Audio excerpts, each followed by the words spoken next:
IMO ஆப்ல எப்படி voice club ஆப்ஷனை டெலிட் பண்றது அப்படிங்கறத பார்க்க போறோம். இந்த வீடியோ ஃபுல்லா பாத்தீங்கன்னா அந்த ஆப்ஷன் எப்படி டெலிட் பண்றது அப்படிங்கறத டீடைலா தெரிஞ்சுக்க முடியும். தெரிஞ்சுக்கிறதுக்கு முன்பாக சேனலை சப்ஸ்கிரைப் பண்ணிடுங்க, பெல் ஐகானை கிளிக் பண்ணி ஆல் அப்படின்றத செட் பண்ணிடுங்க. வீடியோக்குள்ள போகலாம். ஐஎம்ஓ ஆப் ஓப்பன் பண்ணிடுங்க. ஓப்பன் பண்ணதுமே பார்த்தீங்கன்னா உங்களுக்கு வாய்ஸ் கிளப் ஆப்ஷன் ஃப்ரண்ட்ல இருக்கும். அந்த ஆப்ஷன் நீங்கள் கிளிக் பண்ணிங்கன்னா அதில் ஃபுல்லாகவே எல்லாருமே பேசிக்கிட்டு இருப்பாங்க.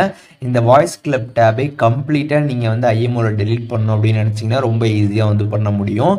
ஜஸ்ட்டு ஐஎம்ஓ ஆப்பில் சைடில் பார்த்தீங்கன்னா உங்களோட ப்ரொஃபைல் கொடுத்துருப்பாங்க. அதை கிளிக் பண்ணிடுங்க. அதை கிளிக் பண்ணதுமே செட்டிங்ஸ் அப்படின்னு ஒரு ஆப்ஷன் கொடுத்துருப்பாங்க. அந்த செட்டிங்ஸ் ஆப்ஷனை கிளிக் பண்ணதுமே பார்த்தீங்கன்னா இங்கே நோட்டிஃபிகேஷன் அப்படின்னு ஒரு ஆப்ஷன் பார்த்தீங்கன்னா ஃபஸ்ட்டே இருக்கும். அது சைடில் இருக்கக்கூடிய அந்த ஏரோ கிளிக் பண்ணிடுங்க. அதை நீங்கள் கிளிக் பண்ணிங்கன்னா இங்கே வாய்ஸ் கிளப் கொடுத்துருப்பாங்க. அதை கிளிக் பண்ணிடுங்க.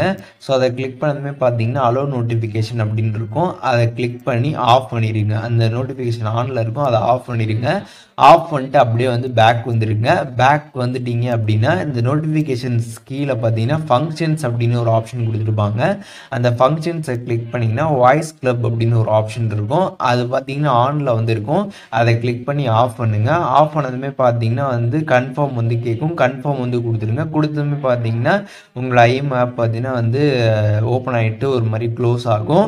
க்ளோஸ் ஆனதுக்கப்புறம் பார்த்தீங்கன்னா உங்களுக்கு ஐஎம்ஓ ஆப்போட அந்த ஃப்ரண்ட் பேஜ் வரும். இப்போ பார்த்தீங்கன்னா இந்த வாய்ஸ் கிளப் ஆப்ஷனே பார்த்தீங்கன்னா கம்ப்ளீட்டாக பார்த்தீங்கன்னா உங்களோட ஐஎம்ஓலேருந்து ரிமூவ் ஆகிடும். ஐஎம்ஓ ஆப்ல எப்படி வாய்ஸ் கிளப் ஆப்ஷனை டெலிட் பண்றது அப்படிங்கறத டீடைலா தெரிஞ்சிருப்பீங்கன்னு நினைக்கிறேன். வீடியோ யூஸ்ஃபுல்லா இருந்துச்சுன்னா லைக் பண்ணிடுங்க. எதுவும் டவுட் இருந்துச்சுன்னா கண்டிப்பா கமெண்ட்ஸ்ல மென்ஷன் பண்ணுங்க. எல்லாருக்குமே ரிப்ளை பண்றேன்.